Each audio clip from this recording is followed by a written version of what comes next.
70% pour 100%. 70% pour 100%. Tu t'as juste à t'adresser à zellerjim7@gmail.com. Et voilà. Ça, c'est mon email. Ça, c'est zellerjim, parce que c'est Z-E-L-L-E-R-J-I-M, comme Zeller, comme le magasin, Jim, comme Morrison, numéro 7, comme numéro 7, qui C'est est vrai, en ben commercial Gmail. C'est ça. Excellent. Dans Mais le tu fond- vois, moi, dans la vie, je dis Jim comme Jim Zeller d'habitude. C'est ça que je dis. Oui, bien, c'est ça. Mais de toute façon, je trouve que c'est quelque chose de très intéressant, ce phénomène podcast. I like it because it gives me a chance to meet guys like you. Ben oui, ben là. And cool. lui, Tu sais, c'est- man. Étienne, d'habitude, il est plus malcommode que ça. Oui, mais c'est pas grave, c'est parce qu'il n'y a pas de Tu temps. Il y a pas... l'intimides, je pense. Non, mais c'est comme à cause de moi, il y a personne qui a de la chance de vraiment placer un mot. Tu sais. J'essaie de me retenir pareil. Tu sais. Ben, gars, tu vois, Mais je vais prendre c'est le compte. essentiel que je parle. zellerjim7@gmail.com. Exactement. Si vous avez Bien sûr. besoin de notre chum Jim. Là-dessus, ben pour probablement la dernière fois, on va aller voir Mathieu Boudreau. On arrive bientôt à la fin. Ah non, hein? Ah, il y a Pierre qui vient venir nous voir. Ben, next! Oui, alors c'est un télégramme chanté pour un nouvel arrivant. Roxane, c'est le chemin où tu es passé. T'avais pas tes papiers en attente d'un statut de réfugié. Roxane, je suis venu pour t'annoncer. L'immigration t'a accepté. Tu peux enfin commencer à t'installer. Roxane.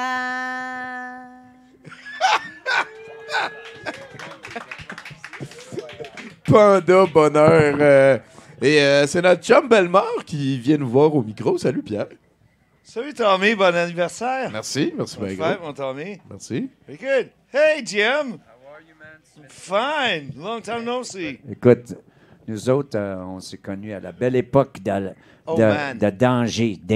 Je peux donner une date. On s'est connus la première fois, premièrement, au studio de Télémétropole. Ouais, TVA. TVA maintenant, Ouais, c'est ça. right? Télémétropole, c'est Ouais. ça.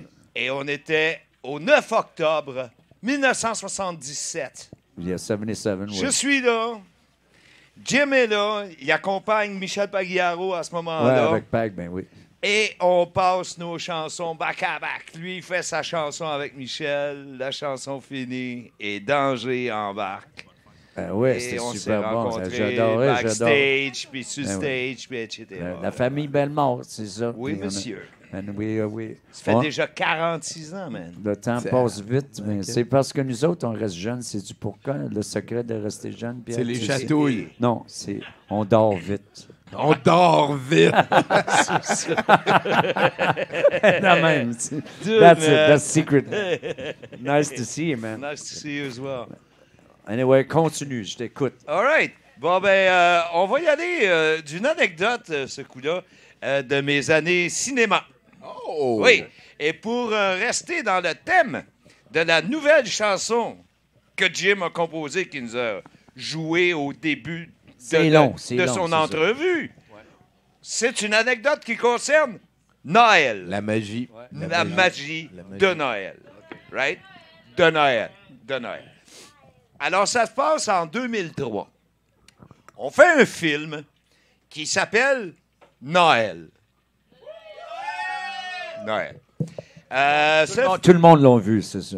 Ah, écoute, ce film-là avait un énorme casting, faut pas croire, et c'était réalisé par un acteur qui s'appelle Chaz Palminteri, que lui avait pu rameuter pour son film une flopée de gros noms. Mais le film lui-même, on s'entend qu'il s'est ramassé, mais terriblement dans le mur. Genre de film que chacun des acteurs principaux là-dedans a comme « Effacez-moi ça de mon CV ». Je l'ai jamais fait, là, tu sais. Il s'est vraiment ramassé. Low grade.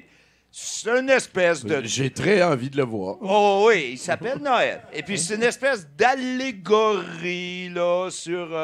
à l'eau de rose, disons, avec des violons là-dedans. Y a-tu un chien? Je pense que oui, je l'ai Je l'ai revu encore dernièrement, je pense. C'est en que quelle j'ai- année? 2003? En 2003, Ok, qu'on ok. l'a fait, donc il est sorti en 2004. Et puis le film, quand même, la vedette, Susan Sarandon, Robin Williams, OK. Paul Walker et surtout Penelope Cruz. OK. OK. Et là, on tourne, puis on est juste avant Noël, c'est le mois de décembre, etc. Puis il fait froid, puis blablabla. Et on tourne en extérieur, pas en extérieur, mais en location. On tourne dans un grand appartement qui est sur la rue Sainte-Famille, au nord de Sherbrooke. 2e étage, un grand appartement. C'est là-dedans qu'on tourne. C'est la fin de la journée, il fait noir déjà, etc. Puis nous, ben, on était là-dedans jusque-là, disons, pour dresser, pour finir les dernières affaires et tout. Et je me retrouve dans l'appartement, puis je suis en train de fignoler les dernières affaires, relever un cadre, puis tweaker une affaire à gauche puis à droite. Et je me rends compte à un moment donné que, oups, je suis le dernier, je suis tout seul dans l'appartement. Là. Ils sont tous partis.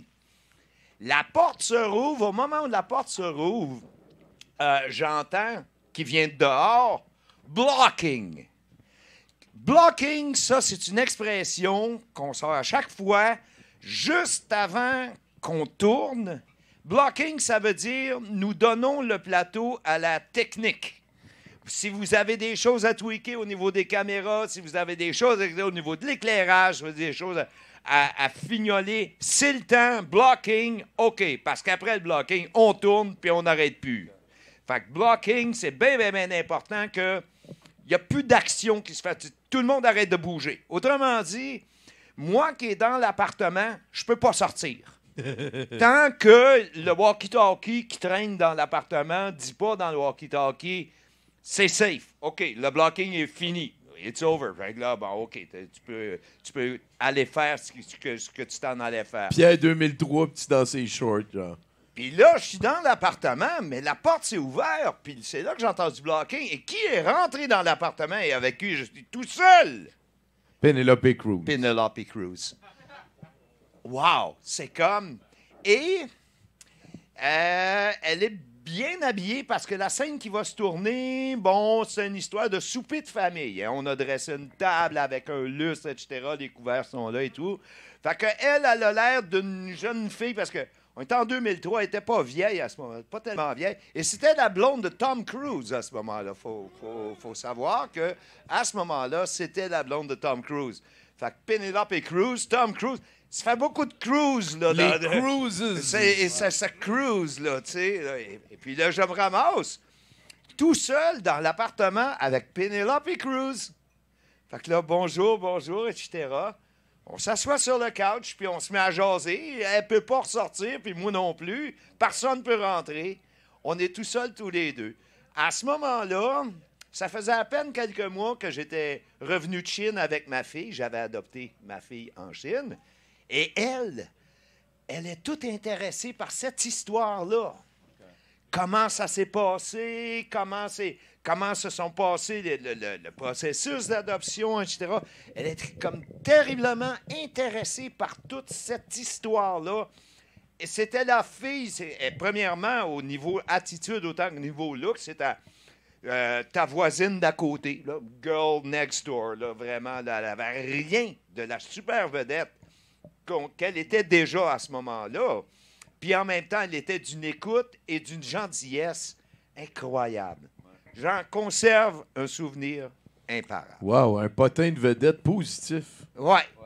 J'en conserve un souvenir imparable. Et les autres aussi que j'ai croisés à gauche et à droite pendant le film, que ce soit Robin Williams ou Paul Walker ou Susan Sarandon, eux autres aussi étaient tous des gens approchables, des gens gentils. Tu sais, tu les rencontres à la table de craft. Ils sont venus se servir un café, tu sais, prends un café avec lui, et tu dis bonjour et tout, puis ils ont des smiles, ils sont pas entourés de bodyguards, etc. Ouais. C'était vraiment des gens terre à terre, des gens agréables. J'en ai rencontré beaucoup d'autres que c'était donc pas le cas.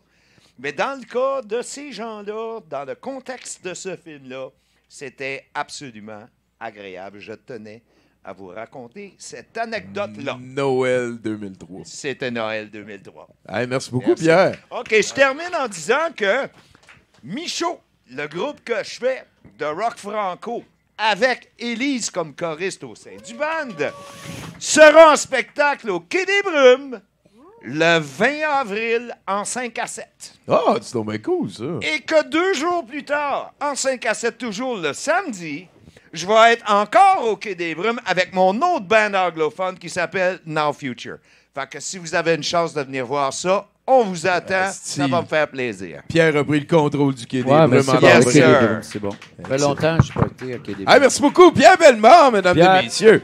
Allez suivre Je ça, vais venir- je vais Michaud venir, et Now si j'ai Future rien, sur je vais Facebook. venir jammer avec toi, là. Ils sont ça. OK? Ben oui, Don't peut-être qu'il va worry. avoir Je vais Jim être capable de Zeller, sweep. tu sais, qui Je va vais aller être capable faire... de sweep. C'est cool, Hey, c'est man. capoté, ça. Tu traînes-tu ça partout, toi, ton espèce de holster? Non, l'affaire, c'est qu'il y a 10 poches, OK? Ouais. Il y a 9 harmonicas puis une grenade au cas où Wow! on veut pas me payer. Quelqu'un- On veut pas me payer. Ouais, oui, c'est ça.